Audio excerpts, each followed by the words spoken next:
Di ba? Mga ganon. Okay, tapos may tugtog pa, yung B-Mobile na tugtog. At least, madali lang, di ba? Wala kang masakyan. Dito ka na sakit. Matibay sa sakyan ko eh. Di ba? Mga ganon, bakit pwede ka magsimula as ganon? Tapos paganda ng paganda. Nakuha niyo po ba? Okay, halimbawa, ito pa rin. Kotse. Okay? Siyempre, lahat din naman tayo, ang basic na gusto natin is meron tayong isang kotse, at least one car, at saka meron bahay. Tao po ba? Yes. Okay? So, halimbawa, kaya ba't gugupit ka ng picture? May color. Wag black and white. Okay? Tandaan mo, whatever na ididikit mo dito sa dream board mo, yan yung mangyayari eksakto. Okay? So, kung black and white yan, black and white yung kulay. Bahala ka na maghanap ng kulay dyan. Okay? So, at yung ididikit mo rin, yung talagang gusto mong design. So, kung may nakita kang gustong design, gupitin mo na agad. Okay? Tapos, idikit mo na siya. Ganoon ka-simple. Okay? Halimbawa, ito, sample ng sala. Dapat lahat ng room meron. Living room, dining room, bathroom, bedroom. Okay, lahat meron. Ito yung sample. Okay?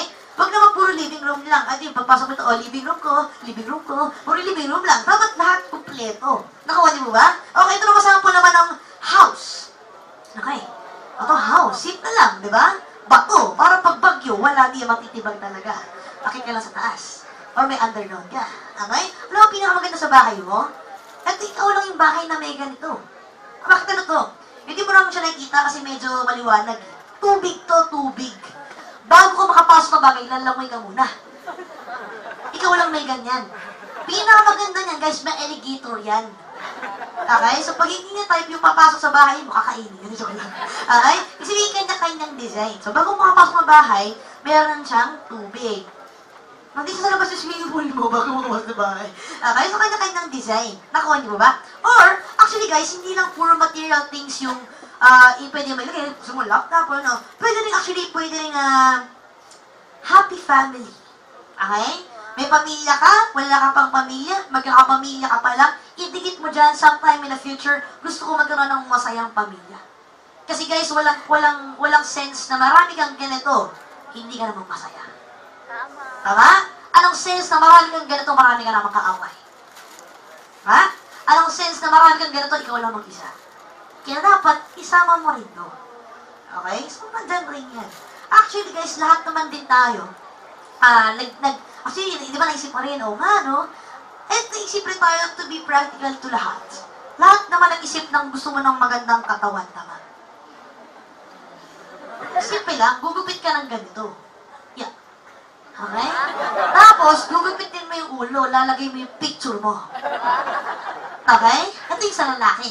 Ito naman yung sa babae. Ganun din. Gupitin mo yung ulo, lagay mo yung picture mo. Bakit? Tignan mo kung araw-araw mo ito nakita mo yung picture mo, di ba? Picture mo yan. Ito yung katawan. Araw-araw mo makita, guys. I tell you, pag nakita mo yan, ay, kailangan ko na pala mag-sit-ups. Okay? Di ba? Ay, ito naman, kailangan ko na mag-push-ups. Di ba? Pag araw-araw mo nakita yan, namamotivate ka. Nakuha niyo mo ba? Yun yung purpose niyan. Kasi pag hindi ka nakikita mo lang puro mga negative APs, mga bumutiki, di ba? Yung nakikita mo lagi eh. Palitan mo yung nakikita mo lagi. Para at least maging, ay, oo nga, no? Pag sino nakikita mo yan, oo nga, sit-ups ulit. Di ba? Exercise ka, kajang English, para maganda. Kung magagawin yung one thing, na at least, kahit sa sarili mo lang muna, yun yung pinaka-target mo.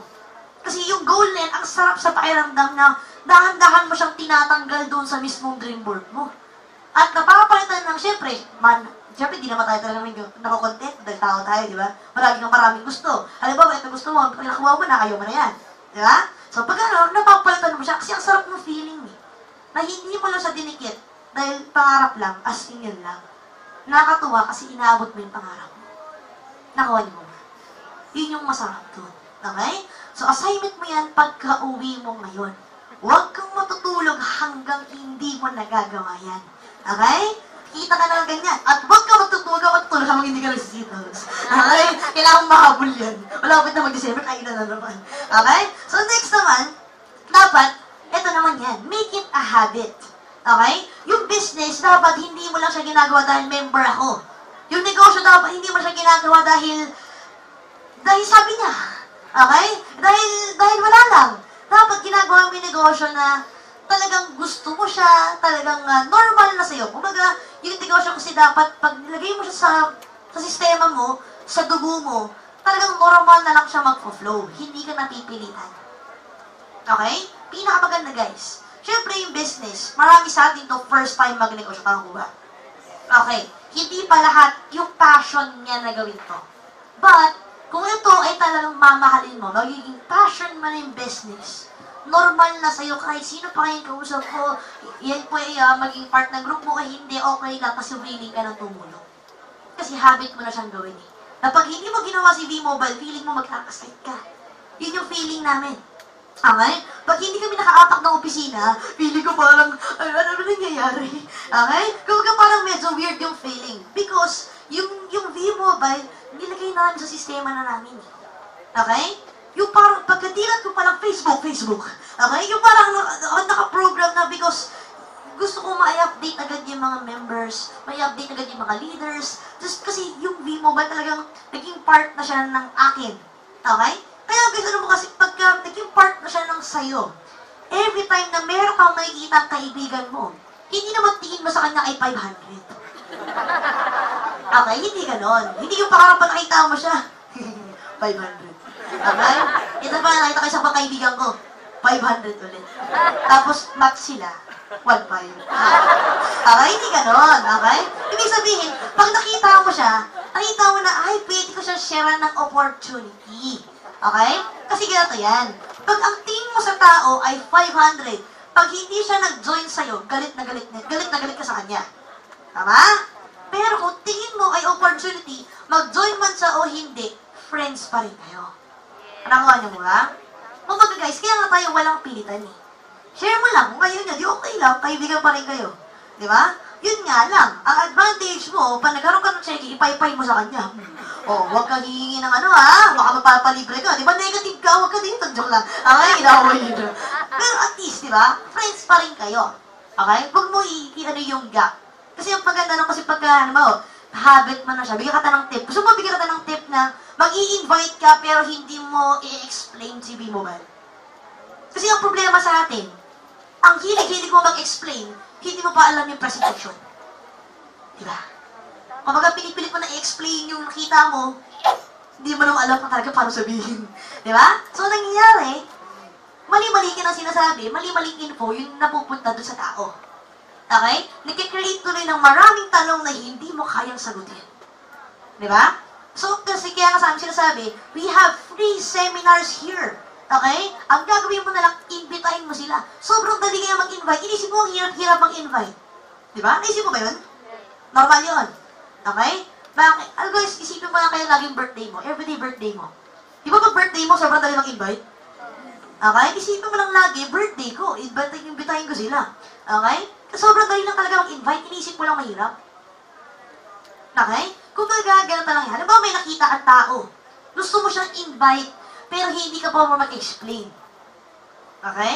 So, paano mo siya mapapapunta sa office nang hindi mo explainan? Anong sasabihin mo sa kanya? Gusto mo malaman? Okay, bigyan ng tip. Ito yung scenario. Nakita ko yung friend ko. Okay? Gusto ko siya imbitahin. Eto yan, makita siya, uy, hi! Kamusta? Usually, pagkakaibigan, hi, kamusta? Long time no see. Make sure na ikaw magsasabi ng kamusta. Ikaw mauna. Okay? Siyempre, kung yung kaibigan mo nagtatrabaho, or mayroong basta bisibisihan, di ba? Siyempre, sabihin niya, eto, mahirap ang buhay, pagod, okay? Pag narinig mo yung mahirap ang buhay, pagod, malungkot, okay, dapat matuwa ka na, no? Di ba? Kasi bakit, alam mo na yung next na sasabihin niya, ikaw, diba? Ikaw. So, ito naman, sabihin mo lang simple lang, eto, payaman, masaya, hindi pagod, stress-free, grabe. Siyempre, tatanungin niya, bakit? Kasi meron akong bagong business eh. Magandang negosyo, pero alam ko, hindi mo type ng business, hindi mo type. Di ba? Kasi ang tao, pagka inaayaw mo sa kanya, gusto niyang malaman, di ba? Pero pag sinusubo mo sa mukha niya, ayaw na ayaw niya. Di ba? Bakit? Unang-una, wag mong gagawin sa ibang tao ang ayaw mo rin gawin sa'yo. Una-una, abutan ng flyer, di ba?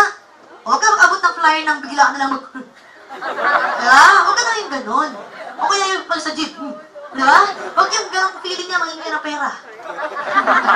Diba? ba? Baka magbebenta ka ng candies.